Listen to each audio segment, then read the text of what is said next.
Olá, seja muito bem-vindo ao nosso curso SPSEX Preparação. Você está no canal Física MLT e nós já estamos na nossa 27ª aula. Vamos começar?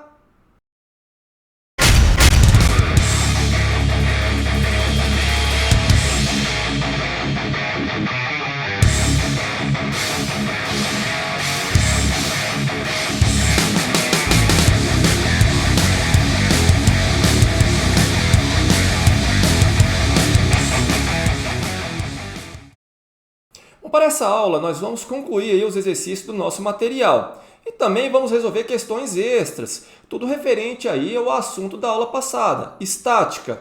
Então, prepare o seu caderno e vamos começar! Então, vamos lá, vamos para o nosso primeiro exercício de hoje. É o exercício do nosso material da página 86, questão de número 8. Espero que você tenha feito a leitura do enunciado dessa questão. Então, vamos lá, vamos para a solução? Vamos pegar aí a figura que foi colocada no enunciado. Bom, o que acontece aqui é o seguinte, nós temos aqui essa barra com um comprimento total de 10 metros. Repare o seguinte, como o apoio A se encontra em uma das extremidades e a distância do apoio A até o apoio B vale 6 metros, isso significa então que eu tenho aqui para a outra extremidade, a partir do apoio B, é uma distância de 4 metros. Ok? Bom, então vamos lá. O momento da força resultante tem que ser igual a zero para manter essa barra aqui na horizontal. O que eu vou fazer? Eu vou adotar o meu ponto B como meu ponto de referência, tá certo? E calcular o momento resultante com relação ao ponto B, ok? Acontece que eu estou aqui numa situação de extremo, ou seja, o menino, olha, ele vai se encontrar aqui numa posição tal que a normal aqui, olha, oferecida pelo apoio A, ela é praticamente zero, desprezível, tá certo? Então, nós temos aqui, atuando na barra, o peso do menino, a força elástica e a normal aqui no ponto A. O que acontece, então, olha, é que essa força normal que eu estou colocando aqui no ponto A, oferecida pelo apoio A, tende a zero. É uma situação extrema, tá certo? No limite aqui, olha, então o menino tem que se encontrar nessa posição de tal forma que as únicas forças que estão equilibrando a barra na direção aqui horizontal com relação ao ponto B se dá somente pelo peso do menino, pela força elástica. Claro, tem a normal aqui no ponto B, mas como eu vou calcular o momento para que não ocorra rotação, o momento resultante tem que ser igual a zero, então só tem essas duas forças, tá certo? Então, vou calcular o momento resultante, que tem que ser igual a zero, dessas duas forças, ok? Levando em consideração que a força elástica faz a barra girar no sentido anti-horário, então o momento oferecido pela força elástica é positivo, com relação ao ponto B, tá? E o peso do menino oferece o momento negativo, tá certo? Então, para que ocorra o equilíbrio, o momento resultante igual a zero, o momento do peso do menino tem que ser igual ao momento da força elástica. Então, é isso que eu fiz aqui embaixo, olha só. De acordo com os dados que foram colocados no enunciado, eu vou encontrar a posição X, não é a deformação da mola, tá? Foi oferecido lá no enunciado. A posição X do menino com relação ao ponto B, tá certo? Então, a distância máxima que o menino tem que se encontrar a partir aqui, olha, da extremidade A é de 6,1 metros, tá certo? O que me dá como alternativa correta a letra A, ok? Vamos lá começar aí com os nossos exercícios extra. Próxima questão, então, encontre os centros de massa dos corpos homogêneos representados abaixo. Dê pausa aí no vídeo, anote o enunciado, faça as figuras no seu caderno, tente fazer, por que não, depois aí verifique a resposta. Bom, espero que você tenha pausado o vídeo. Olha só, comentando aqui rapidamente, nós temos aqui na letra A um quadrado de lado 2, não é isso? Porém, faltando um pedaço aqui desse quadrado. Então, ele quer o centro de massa dessa figura, ok? Lembrando, homogênea, né? E aqui nós temos 3 retângulos. Também ele quer o centro de massa dessa figura, tá certo? Lembrando que, levando em consideração que o campo gravitacional na superfície terrestre é basicamente constante, então centro de massa e centro de gravidade se confundem, tá certo? Então vamos para a solução. Então vamos lá, vamos começar aí com a solução da figura da letra A. Uma observação atenta da figura da letra A vai te dar o quê? Vai te dar aí a figura da letra A sendo formada pela junção de 3 triângulos isósceles. Não é verdade? Então, olha aí, eu coloquei aí, olha, é a união de 3 corpos com formato de triângulos retângulos isósceles e, lembrando, são homogêneos. O centro de massa de um triângulo isósceles, por exemplo, é dado pelo baricentro. Então, vamos encontrar o baricentro de um desses triângulos e aí você vai encontrar o centro de massa dos 3 triângulos. E, finalmente, vamos encontrar o centro de massa da figura. Para você encontrar o baricentro de um triângulo, basta você utilizar aqui, olha, da geometria analítica, as coordenadas aí dos vértices, não é isso? x1 mais x2 mais x3 dividido por 3, e o y do baricentro, perdão, y1 mais y2 mais y3 sobre 3, tá certo? Então vamos pegar aí, olha, um dos triângulos. Se você fizer os cálculos, você já vai encontrar o centro de massa de um desses triângulos a 1/3 da base, tá certo? Exatamente na metade da base. Então, as coordenadas x igual a 1, no caso centímetros, tá? E o y 1/3 de centímetro, tá certo? Dessa forma, você vai ter o centro de massa. Então, vamos lá, vamos calcular isso, né? Olha, x1, 0, mais x2, 1, mais x3, 2. Então, você vai ter 1, tá certo? Então, encontramos aqui, olha, uma das coordenadas aqui do baricentro, 1. E o y? Então, vamos lá. y1, 0. y2, 1. y2, 1. y3, 0. As coordenadas dos vértices, tá certo? Então, olha, 1/3, ok? Então, aqui você tem um centro de massa de um dos triângulos. Na verdade, você tem um centro de massa dos 3 triângulos, a 1/3 da base, e bem na metade da base. Ok? Vamos continuar aí com a resolução dessa questão. Então, olha só, para formar aí a figura, a junção dos 3 triângulos isósceles. Eu já encontrei o centro de massa de um, então vale para os 3, tá certo? Repare o seguinte, olha só, bem na metade da base, então exatamente aqui na metade da base, esse cara aqui, olha, o x do baricentro dele, 0. E a 1/3 da base, tá certo? Então, aqui eu tenho aqui, olha, 3/3 menos 1/3. Então, olha, y igual a 2/3 para esse de cima. Para esse outro aqui, olha só, y igual a 0 porque é metade da base, bem nesse ponto aqui, olha. Então, y igual a 0. E a 1/3 da base. Então, eu tenho, claro, coloquei aqui o 0, então, aqui para a esquerda negativo. Então, eu tenho aqui menos 1. Afinal de contas, todo lado ali da figura valia 2, não é isso? Então, menos 1 para cá, mais 1 para cá, então 1 para cá. Claro, negativo. Então, eu tenho 1/3 para a direita, por isso eu tenho menos 2/3. Tá certo? E aqui, olha, é simétrico, tá? Esse aqui é 2/3, aqui é menos 2/3, ok? Essas são as coordenadas do centro de massa desses 3 triângulos. Se eu quero o centro de massa dessa figura como um todo, então vamos lá, olha. Levando em consideração que esses 3 triângulos são homogêneos e têm a mesma massa, então a massa desse primeiro aqui igual a massa desse segundo, igual a massa desse terceiro valendo m, eu vou utilizar aquelas equações para encontrar o y do centro de massa e o x do centro de massa. Então, começando aqui com o y do centro de massa. Massa do primeiro triângulo e a coordenada do centro de massa dele, que eu estou chamando aqui de y1, mais a massa do segundo triângulo, vezes o y aqui, olha, do centro de massa desse segundo triângulo, mais a massa do terceiro triângulo vezes o y do centro de massa desse terceiro triângulo. Então, vamos substituir. Então, a massa de 1 igual a massa de 2 igual a massa de 3, como eu havia comentado.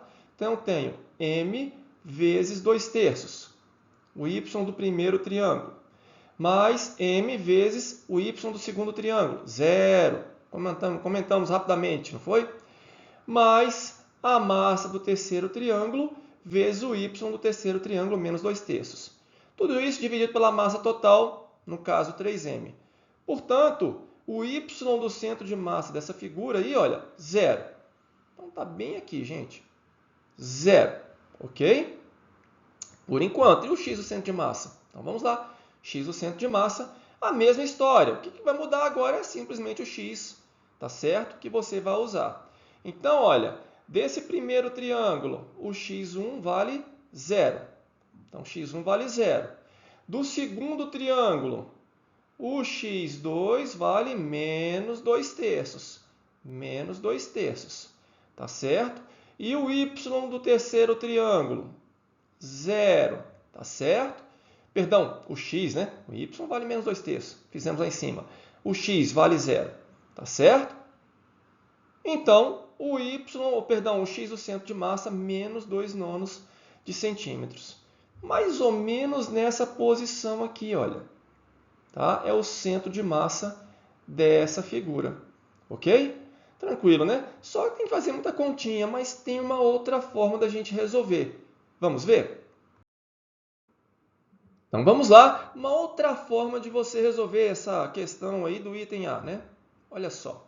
Imagine o seguinte. Imagine que eu tenho todo o quadrado completo, tá certo? Completinho. O centro de massa desse quadrado vai ser o encontro das diagonais, exatamente no centro dessa figura, ok? E, pelos cálculos anteriores, eu já sei que o centro de massa desse triângulo isósceles aqui, olha, 2/3, tá certo? Já sei. Então, basta eu pegar a figura completa e tirar isso daqui, olha. Por isso está aqui, olha, essa figura menos essa, tá certo? Como eu já sei que o y do centro de massa vai estar no 0, tá? Não é porque eu fiz os cálculos anteriores, é por conta da simetria da figura, tanto do quadrado quanto aqui, olha, desse triângulo isósceles. Pela simetria, eu já sei que o y do centro de massa vai ser 0. Vamos calcular o x do centro de massa, usando a mesma regrinha, só que a contribuição desse cara aqui é negativa, tá certo? Então, vamos lá, olha. Então, o x do centro de massa vai ser igual. Como eu tenho os 4 triângulos isósceles aqui, então, 4m vezes o x do centro de massa, que vale 0, tá certo? Mas, só que no caso a contribuição aqui é negativa, não é isso? Olha aí. Mais o x do centro de massa desse cara aqui, olha, 2/3 vezes a massa dele, que vale m, dividido pela massa total. Mas eu não estou tirando, então é 4m menos m.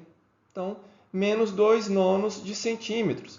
É uma forma aí de você encontrar o centro de massa dessas figuras, tá certo?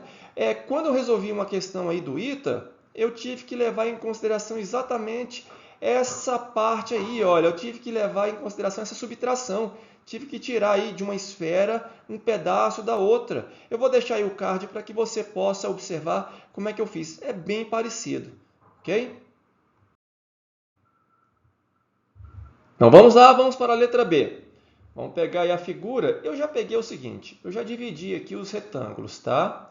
Então eu peguei aqui, olha, esse retângulo de cima e já achei o centro de massa dele utilizando o encontro das diagonais, tá certo? Peguei também esse outro retângulo aqui, olha, a partir desse ponto e desse outro ponto, não é isso? Então já tracei as diagonais e já encontrei o centro de massa desse segundo retângulo. E desse retângulo aqui de baixo também, olha, enquanto as diagonais, já achei o centro de massa dele. Tá certo? Bom, então vamos localizar, na verdade, vamos pegar esse primeiro aqui, olha, vamos ver como é que funciona aqui. O x do centro de massa está aqui, olha, na metade, não é isso? Se o lado todo vale 3, então 1,5, tá certo? Pegando a origem bem aqui, olha, 1,5. 1,5 é até a largura desse retângulo aqui do meio, né? Então, 1,5. E o y? Bom, a partir dessa altura aqui, 1 centímetro. Só que eu estou pegando aqui de baixo, né? Se tudo vale 10, eu subtraio 1, então 9 centímetros. Tá aí, olha. Essas são as coordenadas do centro de massa desse primeiro retângulo. Desse próximo aqui, vamos lá? Não, do próximo. Como eu falei, né? A largura desse retângulo aqui do meio vale 1,5. Por quê? Se esse lado vale 1,5 e tudo vale 3, então 1,5. Metade de 1,5, 0,75 centímetros. Tá certo? Agora, a altura desse retângulo todo aqui vale quanto? Vale 6. Se vale 6, então, olha, aqui, ó, essa altura aqui vale 3. A partir desse ponto aqui, vale 5. Não é? 2 mais 3, 5. Então, tá aí, olha, as coordenadas do centro de massa do segundo retângulo. Do terceiro? Terceiro, vamos lá. Metade de 5,5, 2,75. E metade de 2, 1. Pronto. Tá aí as coordenadas do centro de massa dos três retângulos. Tá certo? O fato é que esses três retângulos não são iguais, ou seja, não têm a mesma área. Na questão anterior ficou fácil, né? Porque os triângulos eram idênticos. Mas e aqui? Aqui eu vou ter que apelar para a densidade superficial de massa. Então, olha, calculando a área total dessa figura, eu vou encontrar 26 centímetros quadrados. Não tem segredo, né? A área desse primeiro mais a área desse segundo mais a área desse terceiro. Tá certo? 26 centímetros quadrados. Agora, quem é a densidade superficial de área de massa? É a massa total, que eu estou chamando de M, dividido pela área, 26 centímetros quadrados. Tá certo? Bom, não vou me preocupar com as unidades, tá? Nem vou precisar mexer com isso. O fato é que a massa do nosso primeiro retângulo vai ser a área dele, 2 vezes 3, né? 6 vezes a densidade superficial. Então, tá aí. Essa é a massa do nosso primeiro retângulo. A massa do segundo retângulo vai ser 6, que é a altura, vezes 1,5, não é isso? 6 vezes 1,5, 9, né? Vezes a densidade. Tá certo? E do terceiro? Também a área, 2 vezes 5,5, 11, né? Vezes a densidade superficial. Pronto. Já tenho a massa dos três retângulos. Tá certo? Repito, na questão anterior ficou fácil, né? Porque eles eram idênticos. Então, eles tinham a mesma massa, sem problema nenhum. Mas aqui eu tenho que achar a massa de cada retângulo, porque eles não são idênticos. Tá certo? E agora, eu vou fazer aquela mesma conta que nós fizemos, tanto para o y do centro de massa, como para o x do centro de massa, levando em consideração as coordenadas do centro de massa de cada retângulo. Tá certo? Então, vamos lá, olha. X do centro de massa vai ser igual a x1, 1,5, vezes 6 sobre 26m. Mas só que tudo isso vai ficar dividido pela massa total, que vale m. Por isso que eu já simplifiquei, tá? Coloquei em evidência e já simplifiquei. Tá certo? Por isso que não aparece o m aqui. Também não vai aparecer a massa total aqui embaixo. Repito, já simplifiquei. Então, eu tenho x2, a coordenada do centro de massa do segundo retângulo, não é isso? Esse aqui do meio, né? 0,75 vezes a massa dele. Tá? Claro, já simplifiquei. Já é a terceira vez que eu falei. E, por último, a massa do terceiro retângulo vezes as coordenadas. Tá certo? Vezes o x do centro de massa. Isso vai me dar aproximadamente 1,77 centímetros. Olha que número curioso, né? Se você voltar aqui na figura, você tem aqui vale 1,5, certinho, né? Essa parte aqui vale 1,5. 1,77 está mais ou menos aqui assim, não é isso? Mais um pouquinho, né? Pronto, mais ou menos aqui. Essa é a coordenada x do centro de massa. E o y? Mesma conta. Vamos fazer a mesma conta, tá certo? Então vai ficar do primeiro 9 vezes a massa. No caso aqui, densidade, né? Já dividi pela massa total, já simplifiquei, então 6 sobre 26. Do segundo, 5 vezes 9 sobre 26. Do terceiro, 1 vezes 11, 26 avos. Então, você vai encontrar aqui, olha, o valor aproximado de 4,2 centímetros. 4,2 centímetros, vamos ver? 4,2 centímetros. Então, aqui 2, não é isso? 2, mais uns 2,2, mais ou menos aqui assim. Né? Aqui vale 3, né? Tudo isso vale 3, mais 2, 5. Então, aqui eu tenho 5. Desce 0,8. Pronto, mais ou menos aqui assim. 1,77, 4,2. Olha o centro de massa dessa figura. Onde ele se encontra? Fora da figura. Tá certo? Então, olha, a posição do centro de massa é externa a esse corpo. Pode acontecer sem problema nenhum. Ok? Bom, concluímos então os exercícios do nosso material, mas isso não significa que nós esgotamos esse assunto. Faremos mais questões extras, principalmente referente a essa parte aí de corpo extenso. São questões que sempre são cobradas nos concursos militares e a SpaceX não fica atrás, tá certo? Até a próxima aula!